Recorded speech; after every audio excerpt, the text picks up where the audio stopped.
नमस्कार मित्रों, मैं हूं अशोक वर्मा। भरोसे का नाम ही है टीवी20 न्यूज, जो रोज उपलब्ध कराता है ताजा तरीन खबरें। देश और प्रदेश की तमाम अहम खबरों के साथ आइए नजर डालते हैं इस खबर पर। पूर्वांचल विश्वविद्यालय द्वारा संचालित की जा रही स्नातक परीक्षाओं में शनिवार को आजमगढ़ जिले में सक्रिय नकल माफियाओं की पोल खुल गई। इस मामले की जांच करने पहुंचे उड़ाका दल को नकल माफियाओं ने गदनपुर चनपट्टी स्थित परीक्षा केंद्र पर बंधक बना लिया।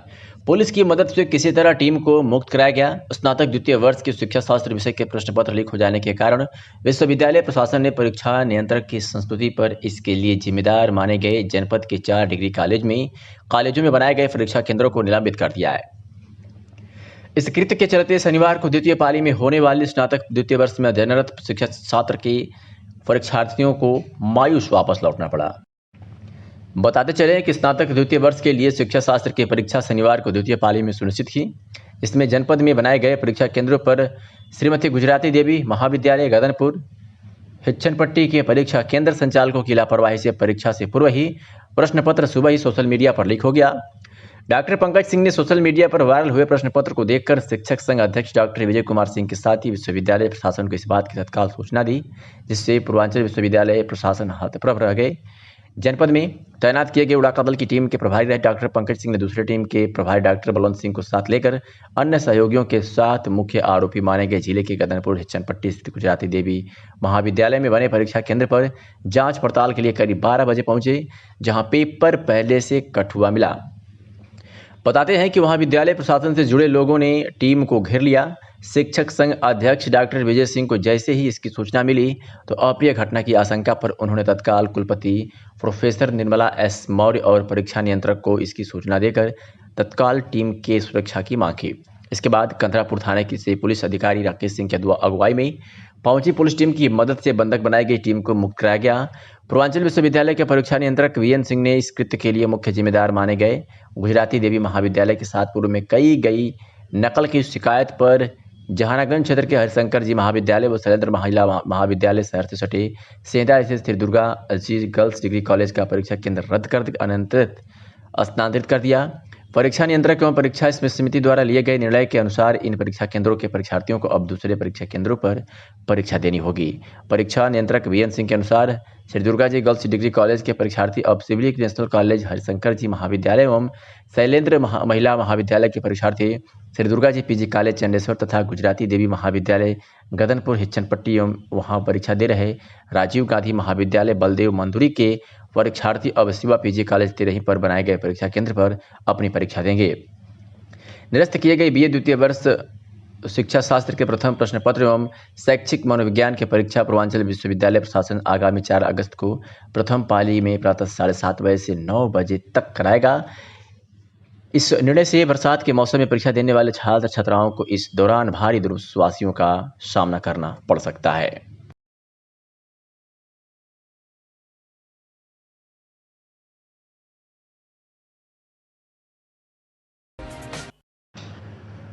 श्री अग्रवाल हितकारिणी न्यास ट्रस्ट एवं से संबंधित सभी संस्थाओं के पदाधिकारियों के चुनाव के लिए रविवार को मतदान सुरक्षा व्यवस्था के बीच नगर के अग्रसेन कन्या पाठशाला में शुरू हुआ। मतदान को लेकर नगर के मतदान केंद्र अग्रसेन कन्या पाठशाला में सुबह से गमागमी का माहौल है। सुबह बारिश के बीच निर्वाचन अधिकारी त्रिलोकीनाथ अग्रवाल के नेतृत्व में श्री अग्रवाल हितकारिणी न्यास ट्रस्ट एवं उससे संबंधित सभी संस्थाओं के पदाधिकारियों के लिए मतदान शुरू हो गया। इसमें अग्रवाल समाज से जुड़े 807 मतदाता अपने मताधिकारों का प्रयोग कर रहे हैं।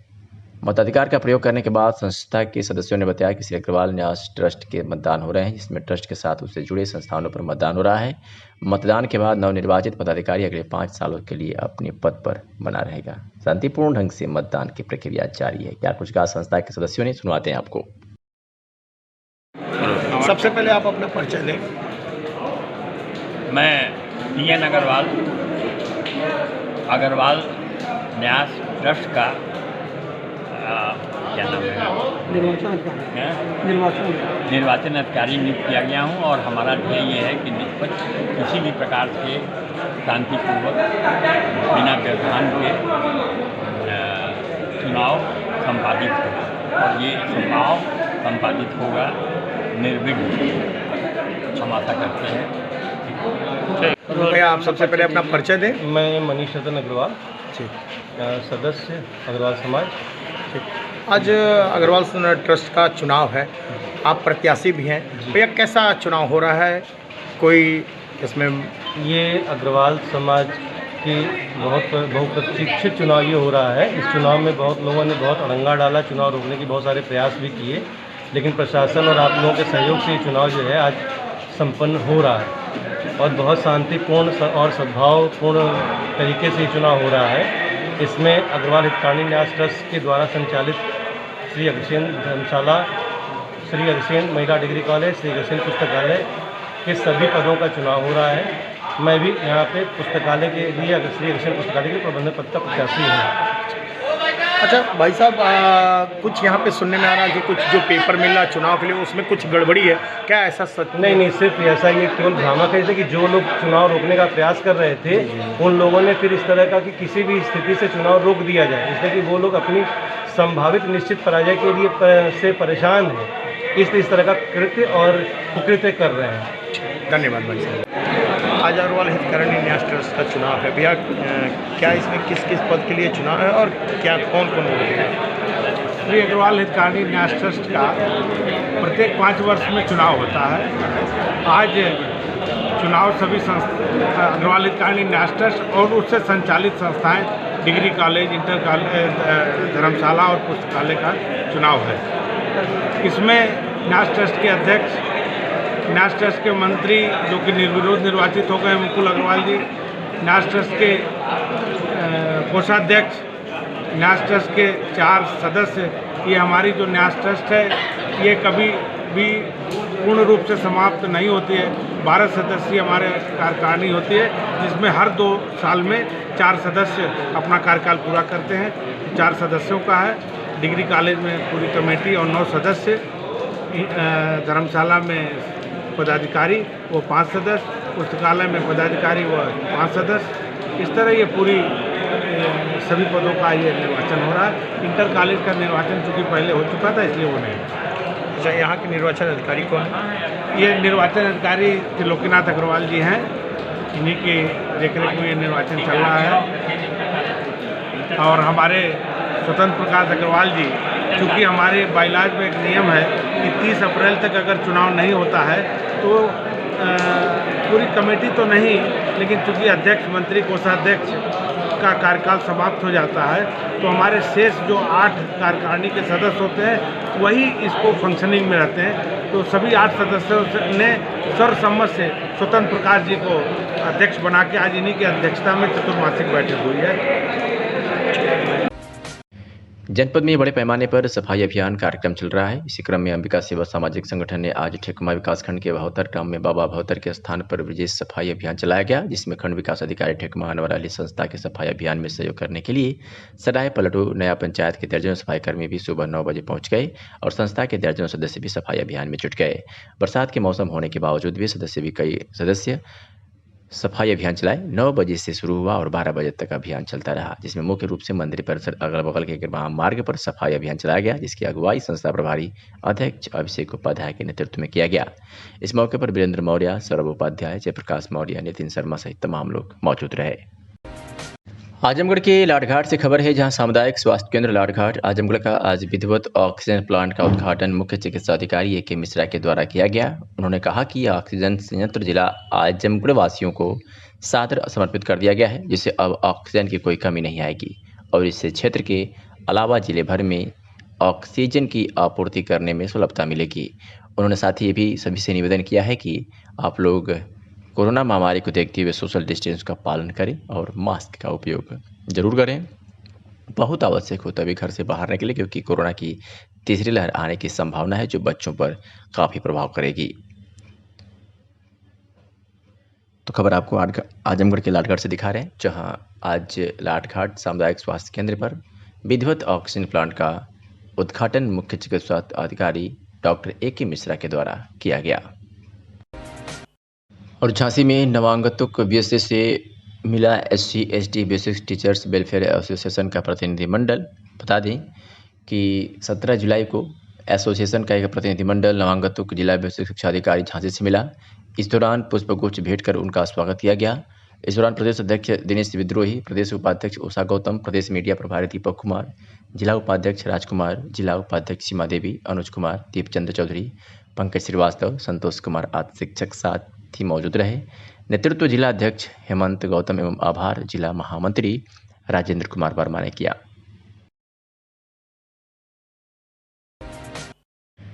जौनपुर के डोभी ब्लॉक के अंतर्गत ग्राम सभा अमरौना में प्रधानपति बालेंद्र यादव के नेतृत्व में ग्रामीण स्टेडियम का शिलान्यास हुआ, जिसमें मुख्य अतिथि के रूप में विधानसभा के राकत के विधायक दिनेश चौधरी और पूर्व ब्लॉक प्रमुख अजय प्रकाश सिंह के कर कमलों द्वारा संपन्न हुआ। सभा को संबोधित करते हुए विधायक ने कहा कि मुख्यमंत्री के आदेशानुसार हर ब्लॉक में एक ग्रामीण स्टेडियम बनना चाहिए, जिससे कि गांव के बच्चों को खेलने कूदने की सुविधा मिल सके। लगभग 4 एकड़ में फैले इस विशाल स्टेडियम का काम जल्द ही शुरू किया जाएगा।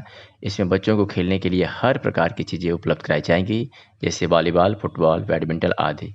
विधायक ने इस भव्य स्टेडियम का नामकरण करते हुए कहा कि इस स्टेडियम को गणेश राम स्टेडियम के नाम से जाना जाएगा। इस कार्यक्रम के विषय में बताइए।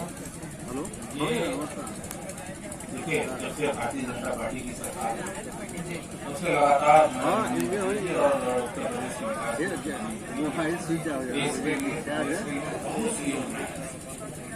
की और उसी क्रम में ये मिनी स्टेडियम करीब 4 एकड़ अमरौना ग्राम में बनने जा रहा है।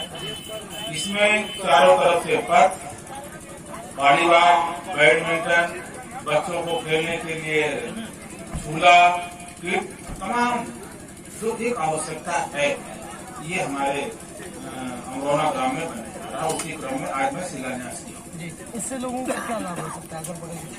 युवाओं के लिए, बच्चों के लिए, लड़कियों के लिए जो खेलना चाहते हैं, उनके अंदर प्रतिभा है लेकिन व्यवस्था नहीं थी, इसलिए उनके लिए व्यवस्था किया जा रहा है। हमारे विधानसभा में सबसे ज्यादा युवाओं की संख्या है, वो खेलना चाहते हैं पर कहाँ खेले। मैं तो देखा हूँ, धान कटता है तो अपना क्रिकेट और बल्ला लेके जाते हैं, इंतजार करते हैं गेहूं कटे। इसलिए हमारी सरकार व्यवस्था की है कि आप वहाँ मत जाओ गेहूं और धान में, आपको बना रहा है वहाँ खेलो, यहाँ खेल के आगे बढ़ो। सर, आगामी समय में जो है विधानसभा चुनाव आ रहा है, सर मिशन 2022 को लेकर क्या कहेंगे आप? मिशन 2022 की सरकार बन रही है और कम से कम 300 सीट से ज्यादा भारतीय जनता पार्टी के विधायक होंगे। हमारी सरकार पुनः बनेगी। बहुत बहुत धन्यवाद। आगामी विधानसभा चुनाव को देखते हुए सभी राजनीतिक पार्टियां अपनी अपनी तैयारियों में जुटी हुई है। वही आजमगढ़ जिले में भारतीय जनता पार्टी भी आगामी विधानसभा चुनाव को देखते हुए अपनी तैयारियां तेज कर दी है। इसी क्रम में रविवार को गोरखपुर क्षेत्र के पिछड़ा वर्ग के अध्यक्ष शिवानाथ चौधरी आजमगढ़ जनपद पहुंचे, जहां उन्होंने पार्टी के नेताओं और कार्यकर्ताओं के साथ बैठक कर आगामी विधानसभा चुनाव में पार्टी को मजबूत किए जाने पर बल दिया। नगर के बागेश्वर नगर स्थित भारतीय जनता पार्टी के जिला कार्यालय पर पहुंचने पर गोरखपुर क्षेत्र के पिछड़ा वर्ग के अध्यक्ष शिवनाथ चौधरी का पार्टी कार्यकर्ताओं ने फूल मालाओं से जमकर स्वागत किया। इस दौरान उन्होंने कहा कि पिछड़ा वर्ग अध्यक्ष बनने के बाद उन्होंने अपनी बैठक लेने का काम आजमगढ़ से शुरू किया है। उन्होंने भी कहा कि पार्टी पिछड़ों के हित की सतत प्रयासरत है और सरकार में पिछड़ा वर्ग का प्रतिनिधित्व भी बढ़ा है। पार्टी सबका साथ सबका विकास के मंत्र पर कार्य कर रही है। देखिए, नवनियुक्त टीम जो है पूरे प्रदेश में क्षेत्रीय अध्यक्ष बनाए गए हैं और अब मोर्चे के हम लोग अध्यक्ष हैं। तो गोरखपुर क्षेत्र में जितने भी ज़िले हैं, जितने भी कमिश्नरी है, वहाँ जा कर के पार्टी के लिए जो दायित्व मिला है उसका प्रचार प्रसार करना है। कार्यकर्ताओं की एक नई टीम खड़ी करनी है।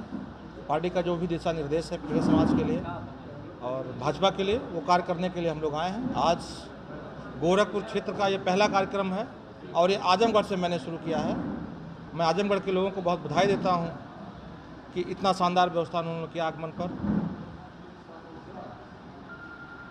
क्या कहना चाहिए? आप अध्यक्ष हैं तो पिछड़े वर्गों के लिए आप क्या करेंगे, कैसे मजबूत करेंगे? हमारी पार्टी भारतीय जनता पार्टी पिछड़े समाज के लिए सतत प्रयास कर रही है। अभी जो केंद्र में पिछड़ा वर्ग आयोग बना है, ये भारतीय जनता पार्टी का और आदरणीय मोदी जी की देन है। तमाम आयोगों में, तमाम संस्थाओं में पिछड़े समाज के लोगों का प्रतिनिधित्व बढ़ा है और भारतीय जनता पार्टी सर्व समाज को लेकर चलने वाली पार्टी है। हमारा पंच लाइन ही है कि सबका साथ सबका विकास। इसलिए हम दीनदयाल जी के आदर्श पर गरीबों के लिए, शोषितों के लिए, वंचितों के लिए काम करते हुए सर्व समाज के लिए काम कर रहे हैं। यही पार्टी का उद्देश्य है और हम अखंड भारत की परिकल्पना भी कर रहे हैं। कहीं कहीं तो यह सरकार में पिछड़ा वर्ग कहीं उपेक्षित नजर बिल्कुल पिछड़ा वर्ग उपेक्षित नहीं है। पिछड़ा वर्ग तो बहुत खुश है और मेरा एक नारा मैंने दिया है, देश के पिछड़े एक हों, भाजपा का साथ दें। मैं अपने हर मीटिंगों में कहता हूँ और इसके लिए हम लोग प्रयासरत हैं। पूरे देश में आप उठा करके देखिए, पिछड़े समाज का प्रतिनिधित्व सबसे ज़्यादा भारतीय जनता पार्टी में है। कहीं कोई कमी है तो हम लोग अपने इस संगठन के माध्यम से उनको ज़्यादा हिस्सेदारी दिलाने का प्रयास करेंगे। अगर सब चीज़ समान है तो अभी राजभर जी आपकी पार्टी से हट गए भाजपा से, वो दूसरे से। देखिए, महत्वाकांक्षा बहुत ज़्यादा नहीं रखना चाहिए लोगों को। अगर आप किसी के साथ मिल करके काम कर रहे हैं तो काम करना चाहिए। अपनी बात रखना भी महत्वाकांक्षा में आएगा क्या? बिल्कुल नहीं, अपनी जायज़ मांग रखना महत्वाकांक्षा में नहीं आएगा। लेकिन अगर आप कुछ नाजायज़ या ब्लैकमेल करने की राजनीति करते हैं तो ठीक नहीं है। भारतीय जनता पार्टी दुनिया की सबसे बड़ी पार्टी है और हम ऐसे नहीं दुनिया की सबसे बड़ी पार्टी बने हैं। हमारे पास कार्यकर्ताओं की एक फौज है। 14 करोड़ के आसपास भारतीय जनता पार्टी की सदस्य संख्या है। अगर हम 140 करोड़ में देखें तो हर 10वां व्यक्ति भाजपा का सदस्य है। हमको उनको भी सहेज करके लेकर के चलना है। अगर कोई व्यक्तिगत पार्टी बना करके, कोई विशेष जात की पार्टी बना करके अगर कुछ आपसे नाजायज़ मांग करता है तो ठीक नहीं है। हम सबके लिए हैं, सबका प्रतिनिधित्व हमारे यहाँ है। अरे हमने तो जो अति पिछड़ी जाति है, जिनको कोई पूछने। बलिया से खबर है, जहां बलिया ने हत्याकांड के 3 मुख्य अभियुक्त सगे भाई व भांजा को गिरफ्तार कर लिया है। पुलिस अधीक्षक विपिन टाडा के निर्देशन में अपराध व अपराधियों के विरुद्ध चलाए जा रहे अभियान के तहत थाना कोतवाली पुलिस को यह बड़ी सफलता हाथ लगी है।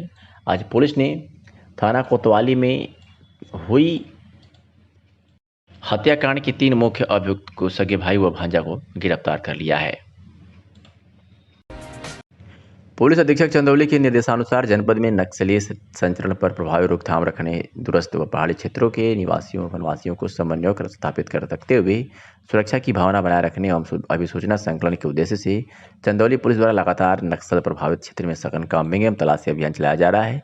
उसी क्रम में आज अपर पुलिस अधीक्षक नक्सल प्रभारी निरीक्षक नौगढ़, चौकी प्रभारी अमदहा, चौकी प्रभारी हरियाबाद, चौकी प्रभारी और वाटाड सहित पर्याप्त पुलिस व पीएसी बल के साथ कर्माबांध, देवरी कला एवं नोनवट आदि के गांव एवं जंगलों में सघन व काम्बिंग कर सर्च ऑपरेशन चलाया गया। नक्सली गतिविधियों के दृष्टिगत सघन काम्बिंग एवं सर्च ऑपरेशन करते हुए लोगों से मिलकर गतिविधियों की जानकारी ली गई तथा उनकी समस्याओं को भी सुना गया। सोनभद्र से खबर है, जहां पुलिस ने अंतप्रांतीय 2 गांजा तस्करों को गिरफ्तार किया और उनके पास से भारी मात्रा में गांजा बरामद किया है। बता दें कि पुलिस अधीक्षक सोनभद्र के निर्देश पर क्राइम ब्रांच सोनभद्र व रॉबर्ट्सगंज को बड़ी सफलता हाथ लगी है। पुलिस ने अंतरप्रांतीय गांजा तस्कर को कुल 3 कुंतल 19 किलो नाजायज गांजा, जिसकी कीमत 32 लाख रुपए बताई जा रही है, वह एक 10 चक्का ट्रक सहित 2 नफर अभियुक्तों को गिरफ्तार करने में सफलता हासिल की है। कितने लोग गिरफ्तार हुए हैं? एक सूचना मिली थी कि एक ट्रक जो भुवनेश्वर उड़ीसा से आ रहा है, आगरा जाएगा, इसमें काफ़ी मात्रा में गांजा लदा हुआ है। इस सूचना पर प्रभारी निरीक्षक वाली रॉबर्ट्सगंज, स्वाट और सर्विलांस प्रभारी टीम गठित की गई, जिसमें कल रात को 9 बजे छक्का के पास से इस ट्रक को बरामद किया गया। इसमें लगभग 3 कुंटल 19 केजी गांजा बरामद हुआ है, इसकी कीमत लगभग 35 लाख रुपए की है और इसमें ये 10 टैरा चक्का बरामद किया गया है। 2 अभियुक्तों को गिरफ्तार किया गया है। ये वहाँ से भुवनेश्वर से आगरा ले जा रहे थे और ये काफ़ी बड़ी मात्रा है और इनके पास से मोबाइल बरामद हुआ है। तो ये इस रास्ते का इस्तेमाल कर रहे थे, इनको ड्रॉप करना था आगरा में। तो ये बड़ी सफलता है और इसमें टीम को 25,000 रुपये का नगद पुरस्कार मिलेगा। जैसे उस पर एसटीएफ ने भी कल 4.5 कुंतल यहाँ से गांजा और पकड़ा है, बरामद किया है, तो क्या ये संयुक्त कार्रवाई है कि दोनों अलग अलग चीज़ें? नहीं, संयुक्त कार्रवाई नहीं है, वो अलग था। ये हमारी जिला पुलिस रॉबर्ट्सगंज इंस्पेक्टर स्वाट टीम प्रभारी और